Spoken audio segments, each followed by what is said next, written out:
Ngobrol seru dan asik seputar rehabilitasi bersama Bareta.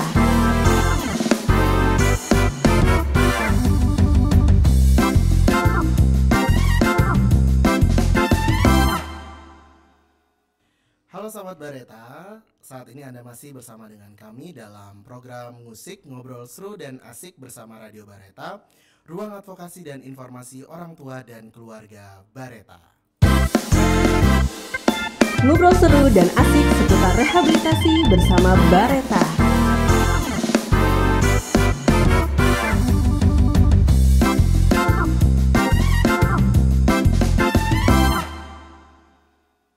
Saat ini sahabat Bareta ditemani oleh saya Angga, dan hari ini dalam program musik kita akan membahas satu topik yang sangat menarik terkait forgiveness atau memaafkan gitu ya. Dan hari ini kita telah bersama-sama dengan salah seorang konselor adiksi di Balai Rehabilitasi Bayangkara Merah, yaitu Sister Fatwa, sarjana psikologi. Selamat siang Sister Fatwa, apa kabarnya nih hari ini? Selamat siang Mas Angga. Selamat siang. Ini kenapa Sister? Ini udah mau jam pulang atau Sister sudah ngantuk kah sampai suaranya lemes banget nih Sister? Hari ini boleh lebih semangat Sister. Mungkin penyambutannya kurang nih ya. Boleh teman-teman teknis yang lagi di sini boleh kasih sambutan yang meriah gitu ya buat Sister Fatwa. Terima kasih banyak teman-teman, terima kasih.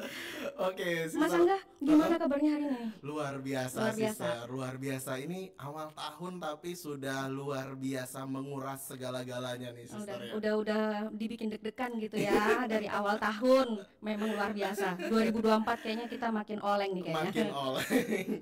Tapi kita hari ini harus tetap fokus di Sister Fatwa. Ini sebenarnya sahabat Bareta ada dalam kondisi yang tidak baik-baik saja gitu ya. Beliau sangat deg-degan gitu untuk masuk dalam ruangan studio Bareta gitu. Nah, dan pada siang hari ini kita bersama-sama Sister Fatwa akan membahas ya Sister ya, terkait forgiveness atau memaafkan. Tetapi sebelumnya saya mengajak sahabat Bareta untuk dapat menyampaikan pertanyaan, maupun apabila ada sahabat Bareta yang ingin men-sharingkan pengalamannya terkait memaafkan gitu ya atau forgiveness, silakan mengakses www.radiobareta.com pada menu testimoni, atau dapat menghubungi kami melalui WhatsApp di nomor 08 7777 165 162. Sekali lagi nomor WhatsApp kami di 08 7777 165 162. Sahabat Bareta dapat langsung menyampaikan pertanyaan dan pengalamannya kepada kami gitu. Oke Sister Fatwa, terakhir ke studio Bareta kapan Sister? Duh, kayaknya udah lama deh Mas. Udah Udah beberapa bulan yang lalu nampaknya Tahun ya. lalu ya. Yang lalu. Ada 3 bulanan yang lalu kayaknya. Terus habis Oke. itu mungkin kita sibuk dengan hal-hal yang lain gitu ya, kan. sampai ini waktunya Sister Fatwa ini sangat padat gitu ya, sampai akhirnya baru hari ini di hari ke-10 gitu di tahun 2024 kita baru bisa mengundang Sister Fatwa gitu. Jadi ini luar biasa loh Sister Fatwa bisa hadir dan memberikan informasi gitu kepada sahabat Bareta. Nah, kita kembali ke topik Sister Fatwa. Hari ini kita akan bahas tema forgiveness atau memaafkan. Sebelum saya ketemu Sister Fatwa gitu, saya tuh melakukan riset kecil-kecilan gitu terkait apa sih memaafkan, supaya kita diskusinya sepadan ya, karena saya sedang berbicara dengan seorang konselor adiksi ali muda gitu ya, yang punya segudang pengalaman gitu ya di layanan gitu. Nah, sahabat Bareta, ada beberapa jurnal yang menginformasikan terkait apa sih sebenarnya memaafkan gitu ya. Lawler pada tahun 2005 nih Sister Fatwa dalam jurnal of Behavioral Medicine menyampaikan bahwa forgiveness sebagai respon kognitif, emosional, dan perilaku terhadap konflik interpersonal, dan telah dikaitkan dengan indeks kesehatan mental ternyata dan fisik. Jadi ada kaitan atau relasi antara perilaku memaafkan gitu dengan indeks kesehatan mental dan fisik gitu. Nah, itu dari sisi medicine, dari segi medis gitu ya. Dari informasi lainnya, menurut Davis nih 2012 dalam jurnal Psychology of Religion and Spirituality, forgiveness terjadi karena individu percaya bahwa jika mereka tidak memaafkan, maka hal ini akan merusak hubungannya dengan Tuhan gitu, atau hal ini merupakan salah satu perintah agama gitu. Jadi semua agama di dunia ini mengajarkan kepada umatnya untuk memaafkan. Nah, kita mau tahu perspektifnya Sister Fatwa nih berdasarkan pengalaman dan informasi yang Sister Fatwa punya gitu ya, sebenarnya forgiveness atau memaafkan itu apa sih, Sister? Oke, baik. Terima kasih Mas Angga. Jadi memang pada dasarnya dari yang saya pahami, sependek yang saya pahami tentang memaafkan, itu adalah kondisi di mana ketika kita berusaha untuk melepaskan perasaan-perasaan yang tidak nyaman, entah itu mungkin sakit hati, kecewa dan lain-lain, yang mungkin itu dilakukan oleh orang lain kepada kita, atau bahkan mungkin ketika kita mendapat perlakuan yang tidak menyenangkan dari orang lain, seperti itu. Jadi itu kemampuan seseorang untuk melepaskan gitu ya, melepaskan. Dan mungkin kita semua sepakat nih Sister Fatwa, ketika orang mampu melepaskan kata maaf gitu, dia adalah orang-orang yang kuat. Karena ini sejalan nih, ada sebuah statement dari Anonymous gitu ya, menyampaikan bahwa dibutuhkan seorang yang kuat gitu untuk mampu melepaskan kata maaf ataupun untuk meminta maaf gitu. Sehingga bukanlah orang-orang sembarangan gitu, orang-orang yang bisa melepaskan kata maaf gitu. Nah, Sister, kalau kita bicara memaafkan, mungkin kita nggak asing gitu ya ketika kita mendengar ketika orang bilang saya udah maafin kamu ya, tapi saya tuh nggak akan ngelupain gitu. Nah, kira-kira Sister melepaskan dengan mungkin kita pakai istilah mengampuni gitu ya, pengampunan. Apakah itu hal yang sama gitu ketika kita melakukan atau memaafkan seseorang, itu kita otomatis mengampuni dia juga gitu. Oke, sebenarnya ini ada di buku bacaan yang terkait masalah ini. Ini kayaknya teori banget gitu ya, bahwa sebenarnya memaafkan dan pengampunan itu dua hal yang berbeda kayak gitu. Dan terkait jenis-jenis memaafkan pun juga beda-beda. Ada yang memang karena murni kita memaafkan dan itu kita tulus, kita tidak memaafkan tapi kita membiarkan, atau kita memaafkan tapi pada akhirnya kita juga memaafkan tapi terkesannya kayak ya udahlah, yang biarkan itu terjadi aja kayak gitu.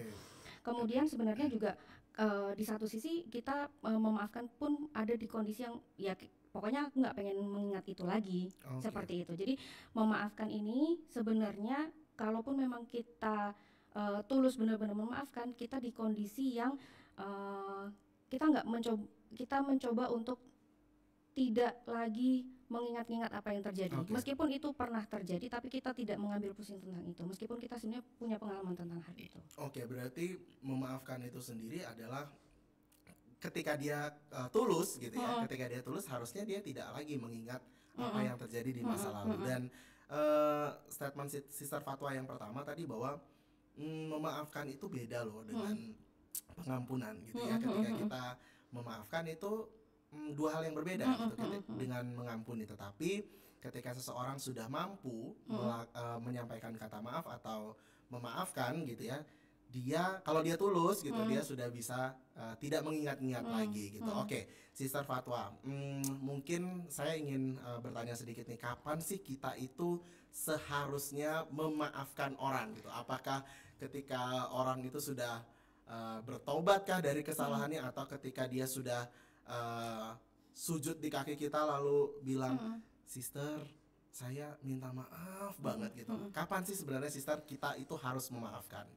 Jadi sebelum ngebahas tentang itu, sebenarnya kita sendiri di kondisi kita sadar bahwa seseorang itu melukai hati kita sebenarnya. Nah, justru kenapa kita memaafkan? Karena kita sadar bahwa sebenarnya kita itu pernah mengalami rasa sakit. Balik lagi ke masalah itu tadi. Kemudian ketika juga kita itu merasa bahwa kita memang harus perlu sadar dulu tuh Mas. Hubungan saya, misalkan kita punya masalah nih, saya punya masalah sama Mas Angga ataupun sebaliknya. Kita sama-sama menyadari itu. Hubungan kita kayaknya lagi nggak baik deh. Makanya ketika kita tahu hubungan kita sudah nggak baik sama orang, kita itu merasa marah, misalkan Mas Angga, aku malas ketemu sama Mbak Fatwa gitu misalkan. Nah, mungkin kan ada perasaan-perasaan marah tuh di situ. Kemudian di kondisi yang misalkan ada kondisi-kondisi di mana kita itu pengen melakukan sesuatu, dan itu konteksnya adalah hal yang negatif. Jadi di kondisi-kondisi itu kita memang perlu untuk melakukan yang namanya pemaafan. Dan bahkan ada juga yang menyampaikan bahwa kalau kita memaafkan itu ada yang tanpa orang lain perlu meminta maaf, kita memaafkan meskipun itu tidak terucapkan gitu. Tapi ada pula yang ngerasa bahwa kayaknya aku pun juga nggak dimaafkan sama orang itu. Jadi ada konteks di mana memaafkan itu perlu terucap, ada yang ya selama itu tidak apa namanya tidak terucapkan tapi perilaku kita berubah, mungkin itu secara nggak langsung adalah bentuk pemaafan itu sendiri. Oke, ini menarik nih ya, karena ternyata memaafkan itu nggak selalu harus terucap gitu. Ketika orang mengakui kesalahannya dan kita bilang aku udah maafin kamu kok gitu, bisa jadi mungkin dia belum total memaafkan gitu ya, karena itu hanya lip service gitu mungkin ya. Tapi ada juga orang yang sudah mohon gitu, tapi kitanya yang udahlah baik-baik aja gitu. Dengan demikian kita sudah memaafkan ya ternyata sister ya.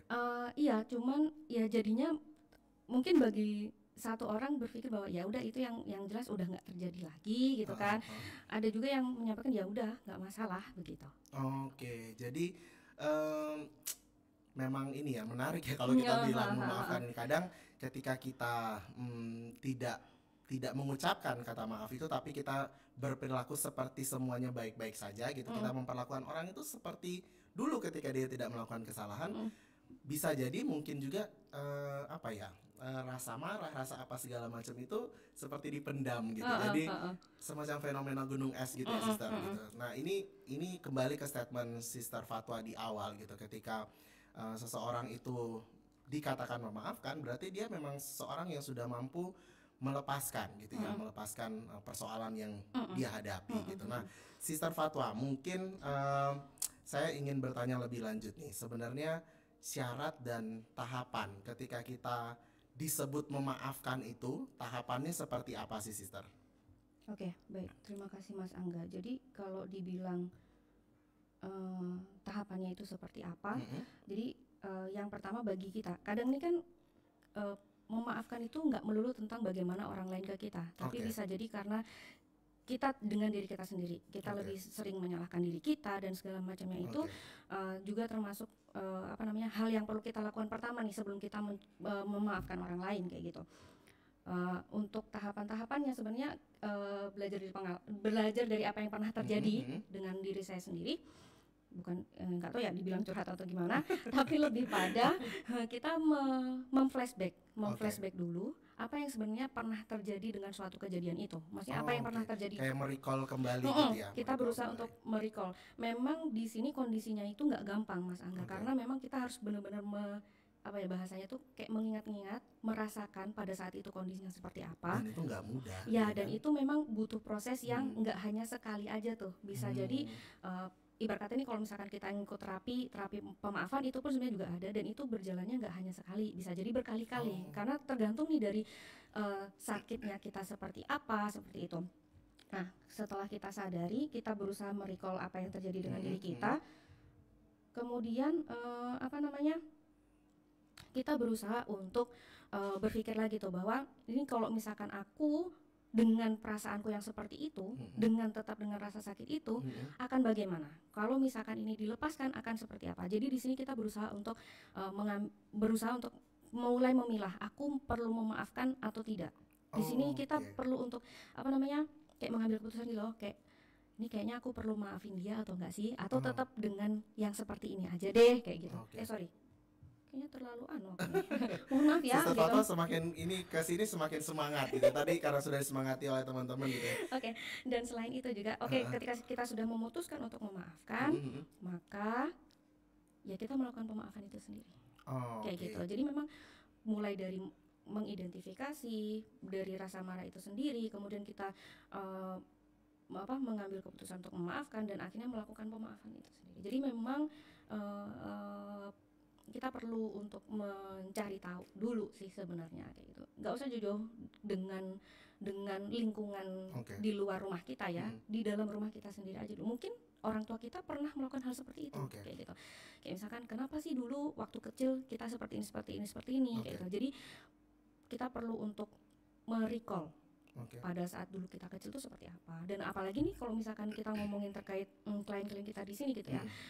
Bisa jadi kenapa sih sampai pada akhirnya aku mengambil langkah untuk menggunakan. Bisa jadi karena aku nggak diperhatikan sama orang tuaku, kemudian bisa jadi karena orang tuaku terlalu sibuk dan segala macamnya kan, maksudnya atau mungkin pasanganku tidak care sama aku seperti itu. Jadi kita juga perlu melihat diri kita sendiri dulu nih, kenapa sih sampai itu terjadi, sampai pada akhirnya kita memilih untuk oke, aku memaafkan diriku dan aku berusaha untuk memaafkan orang lain, seperti itu. Berarti gini deh sister, kita coba kaitkan dengan teman-teman yang lagi menjalani program pemulihan gitu ya, ke topik kita hari ini. Nah, ketika teman-teman ini ada di sini gitu dan keluarga ada di luar sana gitu, proses memaafkan itu sebenarnya harusnya dari dua pihak gitu ya, nggak bisa yang satu memaafkan tapi yang satunya ogah-ogahan gitu ya, karena kalau mungkin sahabat Bareta yang sudah mendengarkan topik musik sebelumnya gitu ya terkait cinta yang tegas, tough love gitu ya bersama Bro Bismo, mungkin sudah pada ngerti bahwa untuk membangun sebuah cinta yang tegas itu harus diperlukan komunikasi yang baik gitu. Nah, komunikasi yang baik ini kan sebenarnya masalah ya sister, ketika masalah teman-teman klien terutama ketika keluar dari sini mungkin masih dingin gitu satu dengan yang lainnya. Nah, untuk masuk sampai dalam tahap memaafkan itu tentu harus dimulai dari komunikasi yang baik gitu ya. Closing statementnya Bro Bismo juga menyampaikan bahwa hal yang paling dasar, prinsip dasar yang paling utama dari membangun cinta yang tegas adalah komunikasi yang baik gitu. Nah, untuk sampai kepada cinta yang tegas gitu ya, mungkin salah satu bagian dari cinta yang tegas itu memaafkan, iya nggak sister gitu. Jadi dari situ juga akhirnya kita belajar bahwa komunikasinya dulu gitu, baikin antara keluarga dengan klien, begitu sebaliknya. Dengan demikian perilaku memaafkan atau saling memaafkan itu bisa muncul gitu ya. Jadi yang satunya oke lah gitu, kemarin saya jatuh gitu ya, saya minta maaf sama keluarga, keluarga pun seharusnya memaafkan gitu ya sister ya, antara dua pihak gitu. Nah, oke sister, sebenarnya ini nih pertanyaan menggelitik gitu di kepala saya, barusan aja muncul gitu sister. Sebenarnya apa sih pentingnya memaafkan gitu ketika terutama dalam konteks teman-teman klien, apa pentingnya mereka harus tahu konsep dasar memaafkan gitu ketika mereka keluar, karena sebenarnya ketika di sini pun mereka sudah dibekali dengan sedemikian rupa gitu ya, ada banyak skill baru, ada banyak hal baru yang mereka pelajari, dan ketika mereka keluar seharusnya mereka siap gitu untuk melakukan hal-hal besar lainnya gitu, dibanding mereka sibuk dengan urusan personal satu dengan satu, urusan memaafkan gitu, padahal mereka seharusnya sudah ada di titik di mana mereka siap untuk melakukan hal-hal besar gitu ketika mereka keluar dari sini. Nah, menurut Sister Fatwa, apa sih pentingnya teman-teman klien ini mengetahui gitu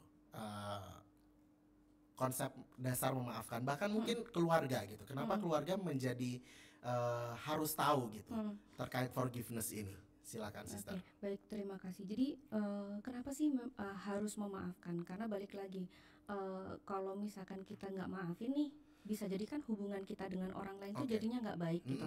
Dan memang ketika klien ataupun keluarga memutuskan untuk melakukan rehabilitasi di sini gitu, jadi harus ada kok kayaknya harus tuh kayak dipaksakan banget gitu, tapi lebih pada sebaiknya gitu. alangkah baiknya memang adanya keterbukaan. Maksudnya keterbukaan ini dalam hal kita sama-sama harus memulai ini dari nol, dan bahwa kenapa kemarin itu akhirnya mungkin teman-teman klien pun juga, saya sudah sering kali meminta maaf dan keluarga juga sering kali memaafkan, akan tetapi itu terulang lagi dan lagi. Jadi memang kenapa ya, karena memang di satu sisi ketika menjalani rehabilitasi ini harapannya adalah si klien ini terlahir sebagai orang yang baru. Dan untuk apa? Ya biar kedepannya tuh lebih baik lagi, maksudnya lebih baik lagi itu ya nggak terjadi hal-hal yang kemarin lagi. Kan karena apalagi ibarat kata kenapa klien itu melakukan hal-hal negatif kemarin, ya karena merasa dia nggak ada punya dukungan, merasa bahwa